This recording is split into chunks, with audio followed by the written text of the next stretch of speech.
Morning teenage. Kodi munambapo mwamva za Doomsday Glacier. Imene ndi nickname yomwe inaperekedwa kwa Thwaites Glacier. Ndipo ndi glacier yoti imayang'aniridwa kwambiri amachita watch carefully chifukwa chonena kuti china chake kuti chichitike ikangochita collapse zisokoneza dziko. Glacier ndi ngati chigulumwa cha ice choti chinapangika over zaka zambiri. Ice uja kuti mwina afa cha snow basi mangopanga paka nokhala chimwala chachikulu kwambiri cha ice.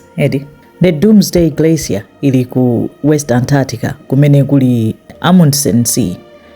Ndi chachikulu kwambiri 120 kilometers wide. Tinene kuti size yake ndi chimozimozi ndi Great Britain. That's how big ice block chimenecho chili.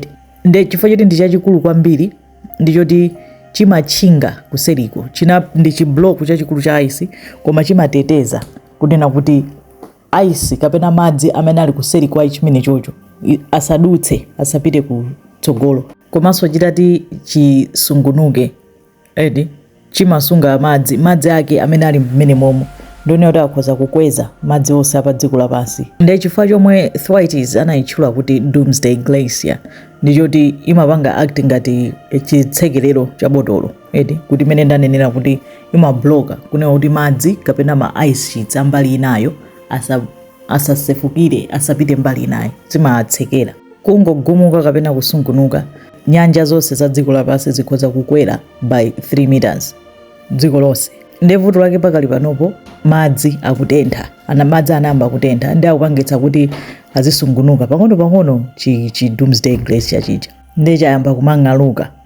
Ndi chifukwa choti chayamba kung'aluka chikang'aluka ndi madzi enanso otentherako akumazalowa pa ming'alu paja ndi chikuyamba pang'ono kumasungunuka chayamba kumagamuka somwe chili chiopsezo pa dziko lapansi.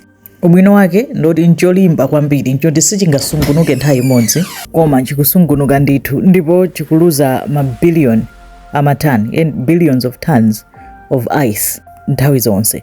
Komanso panopo chayamba kusuntha faster kusiyana ndi kale chifukwa chakutentha kwa madzi.